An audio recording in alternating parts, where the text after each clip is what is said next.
লক্ষ্মীপুরে এক আসনে মনোনয়নপত্র সংগ্রহ করেও জমা দেননি সাবেক তথ্য উপদেষ্টা মাহফুজ আলম।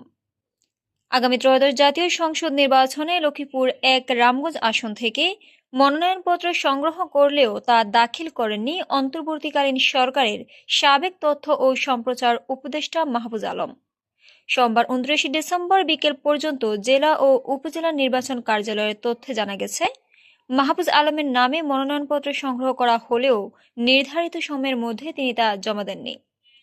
এ বিষয়ে পারিবারিক ও দলীয় সূত্র জানায়, মাহফুজ আলমের অনুমতি ছাড়াই তার শুভাকাঙ্ক্ষীদের কেউ আবেগপ্রবণ হয়ে মনোনয়নপত্র সংগ্রহ করেছিলেন। তবে তিনি এবারের নির্বাচনে অংশগ্রহণ না করার সিদ্ধান্তে অনড় রয়েছেন। এদিকে একই আসনে মাহফুজ আলমের বড় ভাই জাতীয় নাগরিক পার্টির এনসিপি কেন্দ্রীয় কমিটির যুগ্ম আহ্বায়ক মাহবুব আলম দলীয় প্রার্থী হিসাবে মনোনয়নপত্র দাখিল করেছেন। রামগঞ্জ উপজেলা নির্বাচন অফিস সূত্রে জানা গেছে, লক্ষ্মীপুর এক আসনে একাধিক রাজনৈতিক দল ও স্বতন্ত্র প্রার্থী মনোনয়নপত্র দাখিল করেছেন। যাচাই বাছাই শেষে চূড়ান্ত প্রার্থীদের তালিকা প্রকাশ করা হবে।